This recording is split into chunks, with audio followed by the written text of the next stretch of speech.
मुझे अपनी मदर से मिली है, क्योंकि उन्होंने हमेशा मुझे ये सिखाया है कि अपने सपने पूरे करिए, चाहे उसमें कितनी भी मेहनत लगे, कितने भी साल लगे। तो इसको देश में लेके आने के लिए मुझे 3 साल लग गए। जिस तरीके से प्यार मिला, जैसे कि यहाँ पे अभी भी मिल रहा है, उससे मुझे लगता है कि अगर मैं एक भी मैरिड लड़की या अनमैरिड लड़की की लाइफ के लिए इंस्पिरेशन सेट कर सकती हूँ, तो इससे बड़ी चीज़ कुछ हो नहीं सकती। नमस्ते पलवल, मैं अजय चौहान। हम एबल चैरिटीज़ में आए हैं।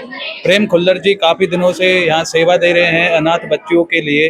आज इस संस्था में आई हैं पूरे भारत देश का नाम रोशन करने वाली शेरी सिंह, जो नोएडा से हैं, उत्तर प्रदेश से। जी मैम, कहाँ से आपको ये प्रेरणा मिली बाहर विदेश में अपना नाम करने के लिए, और आज इन बच्चियों के साथ भी आई हैं? क्या इन्हें अपनी तरफ से गाइडेंस दे के जाएंगे?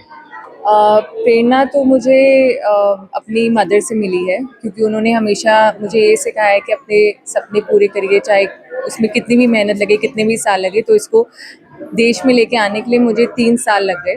और इन लड़कियों को, इन बच्चों को मैं बस ये कहना चाहूँगी कि सपने देखें, डरे ना, आगे बढ़ते रहें। और फिनेंशियल इंडिपेंडेंस, आज के टाइम में एक फिनेंशियल इंडिपेंडेंट लड़की होनी बहुत बहुत ज़रूरी है। तो मैं इन लड़कियों को यही कहना चाहती हूँ।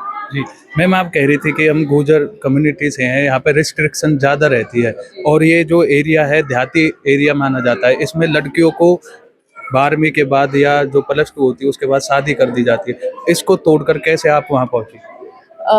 मैं भी खुद नोएडा से नहीं, बल्कि दादरी से आती हूँ। वो भी एक छोटा सा एक कस्बा है।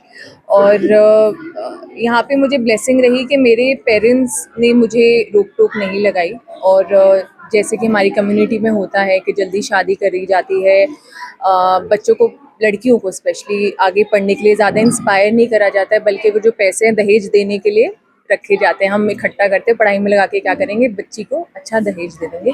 मगर इससे बड़ा दहेज आप नहीं दे सकते। अगर बच्चे को एजुकेट करो, इससे बड़ी गिफ्ट लाइफ में और कुछ नहीं हो सकती है। और I think education is very important. तो यही ब्लेसिंग रही कि मेरे पेरेंट्स एजुकेटेड थे, तो इसलिए उन्हें एक एजुकेशन की वैल्यू समझ आई और उन्होंने मुझे पुश करा। जब आपने फिलीपींस में 48 साल बाद ये ताज पहना, तो भारत देश में आते हुए कैसा महसूस आपको हो रहा था? अ, बहुत घबराहट हो रही थी, क्योंकि ऐसा पहली बार हो रहा था। मुझे समझ नहीं आ रहा था कि लोग कैसे रिएक्ट करेंगे, और वो भी एक मैरिड पैजेंट में एक चीज़ ऐसी घर पे लेके जानी। तो वो थोड़ा सा एक घबराहट थी, मगर जिस तरीके से मेरा वेलकम हुआ, जिस तरीके से प्यार मिला, जैसे कि यहाँ पे अभी भी मिल रहा है, उससे मुझे लगता है कि अगर मैं एक भी मैरिड लड़की या अनमैरिड लड़की की लाइफ के लिए इंस्पिरेशन सेट कर सकती हूँ, तो इससे बड़ी चीज़ कुछ हो नहीं सकती। मैम, फिटनेस के बारे में बताइए। मैरिड होने के बाद भी जो काफ़ी लड़कियों में आज पीसीओडी, पीसीओएस की समस्या बन जाती हैं, फिर भी आप इतनी फिट हैं, इतनी चार्मिंग हैं, जो आप ताज जीत कर आई हैं बाहर विदेश में जाकर, लेकिन लड़कियां खासा परेशान रहती हैं इन चीज़ों से। इस पर क्या कहना है? अगर कैसे बने? मेरे ख्याल से फिटनेस एक स्टेट ऑफ माइंड है। और मैं यही बोलना चाहती हूँ कि अगर आप अपना ध्यान नहीं रखेंगे, तो आप दूसरों का नहीं। कई बार क्या करती हैं मैरिड लड़कियाँ कि अरे मेरे को पति का ध्यान रखना है, घर वालों का ध्यान रखना है, बच्चों का ध्यान रखना है। मगर मैं उनको ये कहना चाहती हूँ, पहले आप अपना ध्यान रखो, तभी आप दूसरों का रख पाओगे। तो फिटनेस हो गया, ईटिंग हैबिट्स हो गया, और स्ट्रेस, सबसे बड़ी जो प्रॉब्लम है वो स्ट्रेस है। उसको जितना दूर हो सकता है मेडिटेशन से, ब्रीदिंग एक्सरसाइजेस से, इससे दूर रखें। अंत में इन बच्चियों के लिए क्या मैसेज देना चाहेंगे इस संस्थान को, जो काफ़ी दिनों से ऐसी बच्चियों को अडॉप्ट कर रहा है या उनको पालन पोषण कर रहा है, जिनके माता पिता नहीं है या अनाथ हैं?